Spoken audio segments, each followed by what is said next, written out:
So Stoke Newington is where we were living when I started going to the Royal Academy of Music.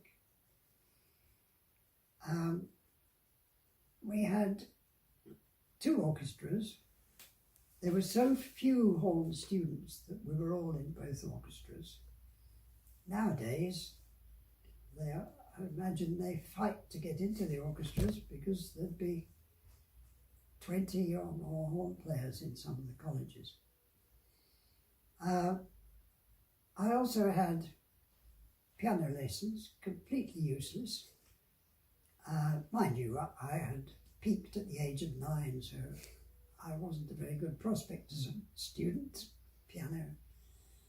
And the piano teacher would be sitting at the piano when I came in for my lesson, and at least half of the lesson he would play very flamboyantly arrangements of orchestral pieces and point out the horn parts and so on, and then sit me down and I'd try and play something, and then he would say, "Oh, try and do more scales next week, goodbye." We had aural training lessons,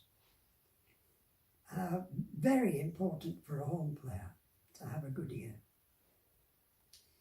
But in a class of about 20, the amount of individual aural training was negligible. We had history classes where quite often we would ask somebody else to say yes when the names were read out. But I had horn lessons from the first horn of the London Philharmonic, Charles Gregory. And he simply worked on pattern exercises built up from scales and arpeggios and in all the keys. This was what I needed because I'd been self-taught for years. And one of the things which I find quite extraordinary now is that he found it impossible to get me to play any low notes. You see, in exam syllabuses and so on, even now there's very little in the way of low notes in the exams, and then there was nothing. And eventually, in despair, he asked me if I'd try changing my embouchure. Instead of placing the mouthpiece on the lips, dig part of the rim into your lower lip, and that's inset embouchure. Well, it did enable me to play low notes, and I became fairly good at it. I didn't like the idea of an inset embouchure, but it had got me a full range of notes. After I'd been there a year, a fellow student, Maurice Handford, who was extremely haughty, "I've played all the Mozart concertos with the Salisbury Symphony Orchestra," meaning that he must be first horn in the orchestra all the time, and you peasants can stay down there. I remember one occasion when I was playing third horn, and before we started a new piece, he leant over and pointed at a little third horn solo. "Oh, you won't be able to play that one."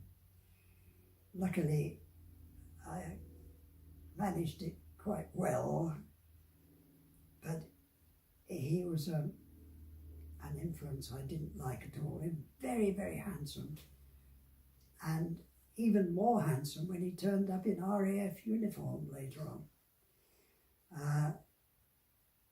But in my second year, a certain Saville turned up.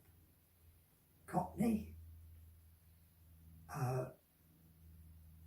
well advanced on the horn. He'd been in a military band during the war, and he'd been a trumpeter before the war. He arrived at the military band. "Oh, we've got too many trumpets, you're playing the horn." And he switched very successfully. He could sing anything in tonic sol fa very fast, and he used that for transposing. That's when horn players are asked to play in different keys. He was a very accomplished player, and he was also very left-wing. And after a few weeks, he said, "What's all this about Handford playing first horn all the time?" And I said, "Well, he always does." He said, "Come on, we'll go and see the conductor."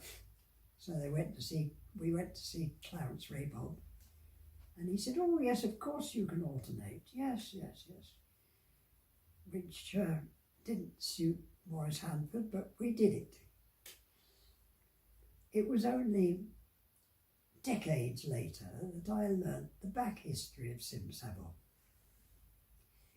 I heard a broadcast talk by Humphrey Lyttelton, the well-known jazz player before he became a host on various radio and television programs. And he said, before the war, he was at either Eton or Harrow, and it was the day of the Lord's cricket match between Eton and Harrow, and in the Rolls Royce, his mother took him to Charing Cross Road to Selmer's, the shop selling clarinets, trumpets and so on, because he wanted to learn the clarinet. Well, the person serving them managed to persuade him that the trumpet might be a better idea. So as they were going, they said, "Oh, but what about a teacher?" And so he said, "Well, you couldn't do better than Saville." So Sim, unknown to us, had been the teacher of Humphrey Lyttelton.